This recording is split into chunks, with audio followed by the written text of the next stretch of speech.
فوراً جو ہے وہ موسیٰ علیہ السلام پر ایمان لے آتے ہیں۔ دوسرا موسیٰ علیہ السلام کا جو معجزہ تھا کہ وہ بغل میں ہاتھ ڈال کے ایسے نکالتے تو ہاتھ جو ہے وہ روشن ہو جاتا، چمکنے لگ جاتا، جیسے آج کل بلب چمک رہا ہوتا ہے۔ تو وہ اس کو دیکھ کر بھی کہا کہ ہم بہت سارے شعبدے تو کر سکتے ہیں لیکن ایسا نہیں کر سکتے۔ تو موسیٰ علیہ السلام کے جو جتنے معجزات تھے وہ اس وقت کے حوالے سے جو جادوگری جو بول بالا تھا جادوگری کا، لوگ جادو کو بہت بڑا مانتے تھے، تو ان کو جو ہے وہ عاجز کرنے کے لیے وہ معاملات تھے۔ ایسے ہی عیسیٰ علیہ السلام کو دیکھیں تو اس وقت طب، حکمت جو ہے، جو ڈاکٹریٹ ہے، جو لوگوں کو علاج معالجہ ہے، حکمت جو ہے وہ بہت زوروں پر تھی۔ بڑے بڑے حکیم اس وقت تھے، اطباء بہت بڑے بڑے تھے، تو وہ لوگوں کا علاج کرتے، بڑی بڑی بیماریوں کا علاج کرتے۔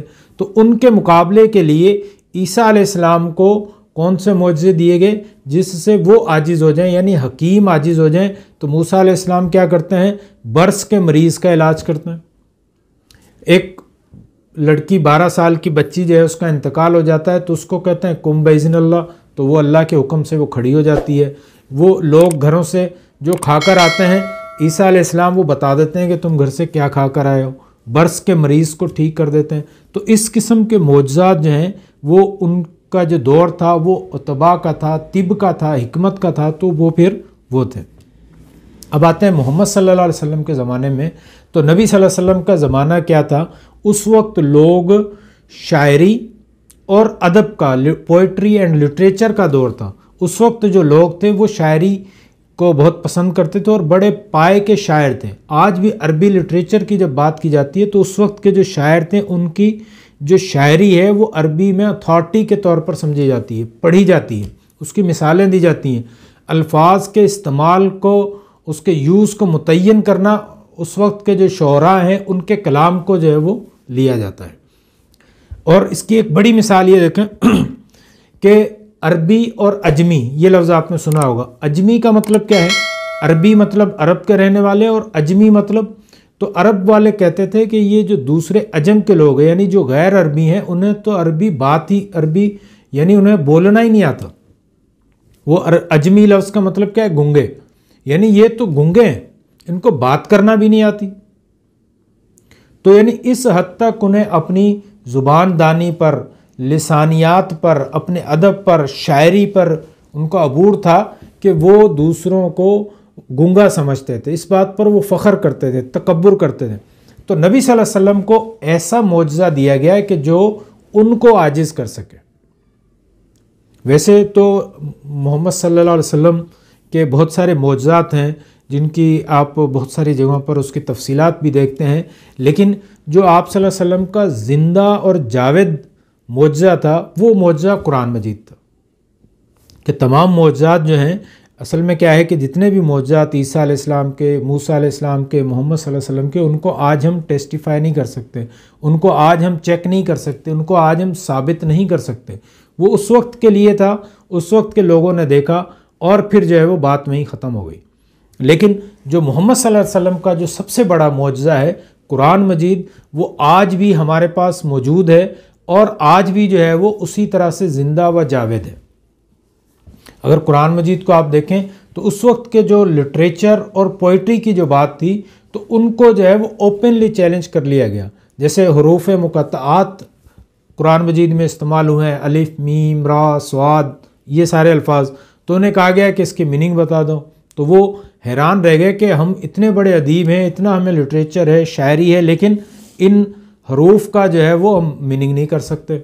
انہیں کہا گیا کہ اچھا قرآن مجید کی اس جیسی 10 صورتیں لے آؤ، 10 صورتیں نہیں تو ایک صورت لے آؤ، ایک صورت نہیں تو ایک آیت ہی بنا کر لے آؤ، اور اپنے ساتھ جنوں کو اور حمایتیوں کو بلا لو، پھر بھی تم ایک آیت لے کر آ جاؤ۔ لیکن وہ اتنے بڑے ادیب اور لٹریٹ پرسن ہونے کے باوجود جو ہے وہ اس چیلنج کو قبول نہ کر سکے، اور یہ چیلنج آج تک بھی موجود ہے۔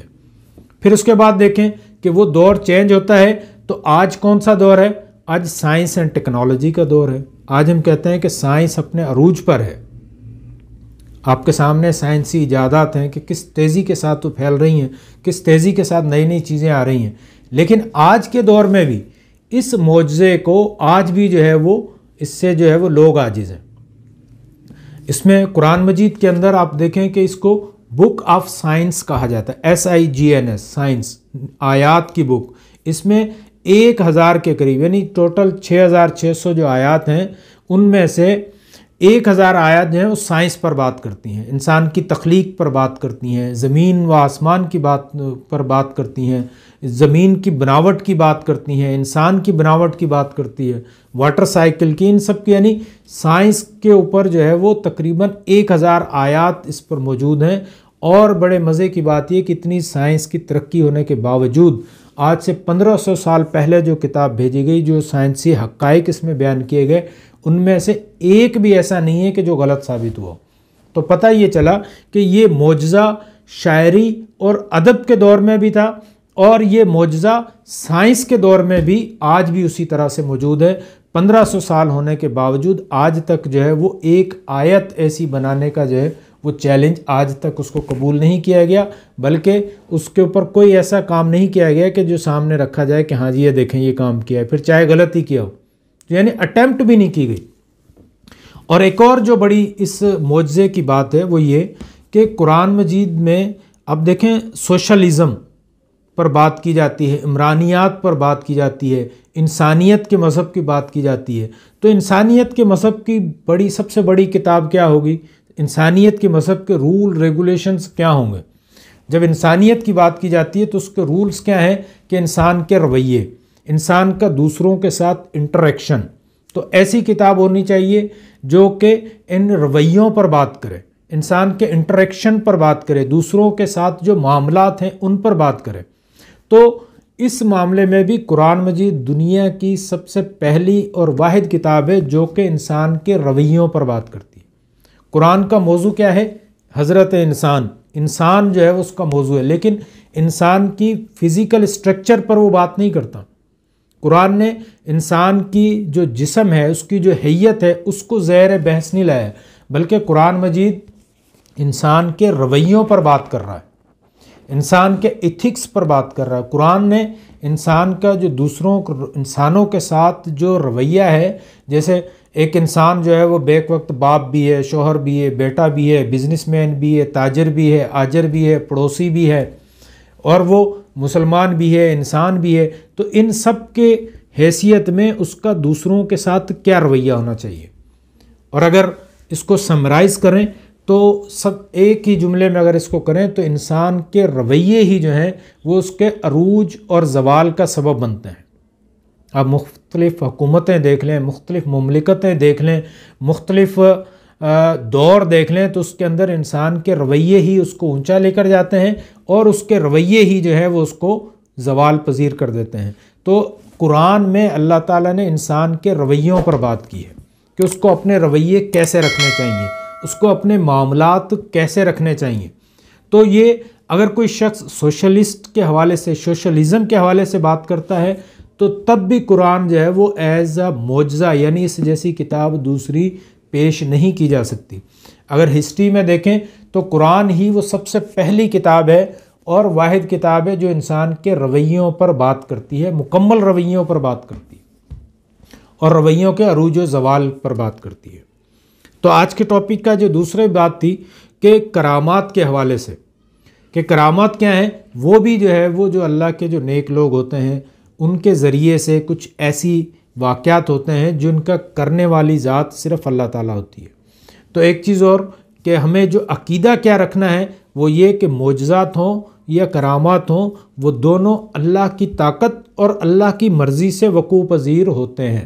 اس میں نہ تو نبی کی طاقت اور نہ نبی کی مرضی اس میں شامل ہوتی ہے۔ اور کرامات کے حوالے سے اگر کوئی بزرگ ہیں، ولی اللہ جسے ہم کہتے ہیں، تو وہ ولی اللہ کی، بزرگ کی نہ تو مرضی شامل ہوتی ہے نہ طاقت شامل ہوتی ہے۔ یہ اللہ جب چاہے، جو چاہے وہ وقوع کر سکتا ہے، وہ کرتا ہے۔ تو اس میں جو اہم چیز ہے، کچھ لوگوں نے بزرگوں کی کرامات کے حوالے سے ایسے ایسے واقعات گھڑ لیے ہیں کہ وہ بعض اوقات ہمیں معجزات سے بھی زیادہ بڑے نظر آتے ہیں، اور اس میں محسوس ہوتا ہے کہ جیسے وہ جو بزرگ ہیں وہ اپنی مرضی سے سارے کام کر رہے ہیں۔ تو ایسا نہیں ہے، یہ ایک باطل عقیدہ ہے۔ صحیح عقیدہ کیا ہے؟ صحیح عقیدہ اللہ تعالیٰ سورہ عنکبوت میں جو فرماتے ہیں نبی صلی اللہ علیہ وسلم کو سورہ عنکبوت کی سورت نمبر 29 اور آیت نمبر 50. وقالوا لولا انزل علیہ آیۃ من ربہ، وہ کہتے ہیں کہ اس پر کچھ نشانیاں یعنی معجزات اس کے رب کی طرف سے کیوں نازل نہیں ہوتی. یعنی نبی کو یہ کہا جا رہا ہے، اعتراض لگاتے ہیں وہ لوگ کہ اگر یہ نبی ہے تو اللہ کی طرف سے اس پہ نشانیاں نازل ہوں. تو نبی اس کے جواب میں کیا کہہ رہے ہیں کہ وہ کہہ رہے ہیں کہ کل، اللہ تعالیٰ کہہ رہے ہیں نبی ان کو کہہ دو کل انما الآیات عند اللہ، کہ یہ جو نشانیاں ہیں یہ تو اللہ کی طرف سے ہیں، یہ اللہ ہی چاہے گا تو نازل ہوں گی، اللہ کے ہی اختیار میں ہیں.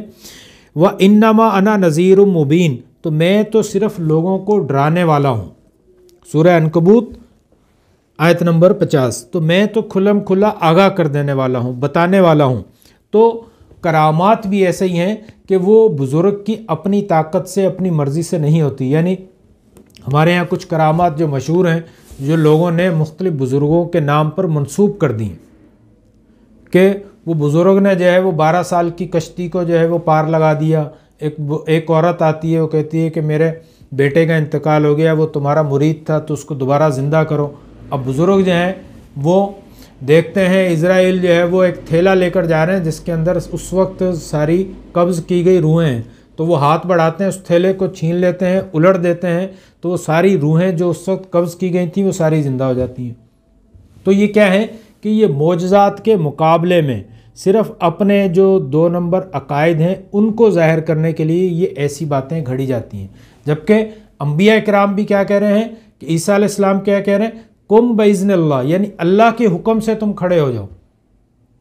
یعنی نبی میں بھی یہ طاقت نہیں ہے. نبی محمد صلی اللہ علیہ وسلم کو ہم دیکھتے ہیں کہ سید الشہداء حضرت حمزہ رضی اللہ تعالیٰ عنہ کو شہید کر دیے گئے، ان کی لاش کی بے حرمتی کر دی جاتی ہے. آپ صلی اللہ علیہ وسلم سخت غصے میں بھی ہیں، دکھ میں بھی ہیں، اور ساری عمر دکھ رہتا ہے، لیکن پھر بھی آپ ان کو زندہ نہیں کر پاتے. آپ کے اتنے عزیز و اقارب، آپ کے بیٹے 18 مہینے کے 15 مہینے کے بیٹے ان کو اٹھایا ہوا اور آپ کی آنکھوں سے آنسو جاری ہیں، لیکن پھر بھی آپ ان کو زندہ نہیں کر سکتے. کیوں کہ زندگی اور موت صرف اللہ کے ہاتھ میں، یہ کسی نہ نبی کے ہاتھ میں رہا نہ کسی بزرگ کے ہاتھ میں. ایسے ہی رزق بھی اللہ کے ہاتھ میں، اور زندگی اور موت اور عزت بھی اللہ تعالیٰ کے ہی اختیارات میں ہے.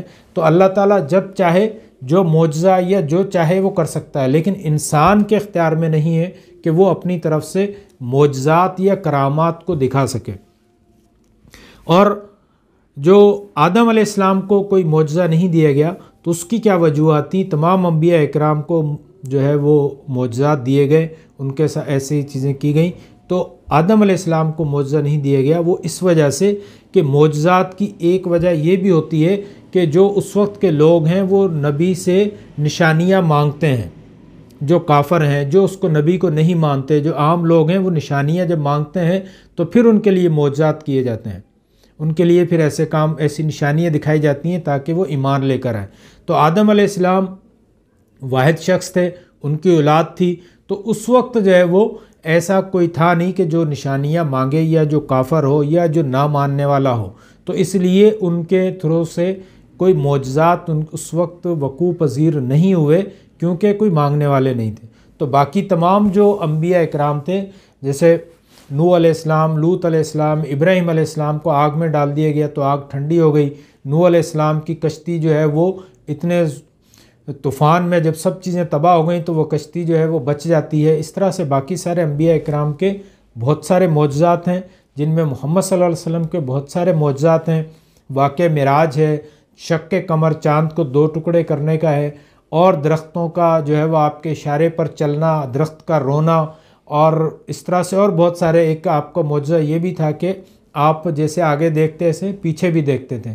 آپ کا معجزہ یہ بھی تھا کہ آپ تھوڑے سے کھانے سے آپ نے 300 لوگوں کو پانی پلا دیا ایک پیالے سے.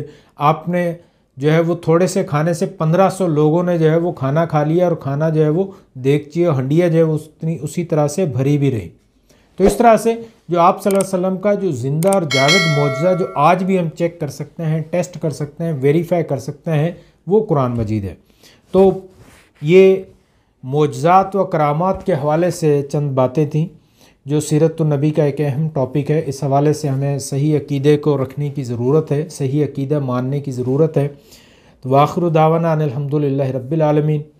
اس ٹاپک کے بارے میں آپ کی کوئی رائے ہو، کوئی سوالات ہوں تو وہ لازمی آپ کمنٹ سیکشن میں دیجیے گا، تاکہ ہم مزید آگے جو ہے وہ اچھی گفتگو، اچھے موضوعات پر گفتگو کر سکیں۔ بہت شکریہ، اپنا اور اپنے دوستوں کا، اپنے محلے کا، سب کا خیال رکھیے گا۔ السلام علیکم ورحمۃ اللہ وبرکاتہ۔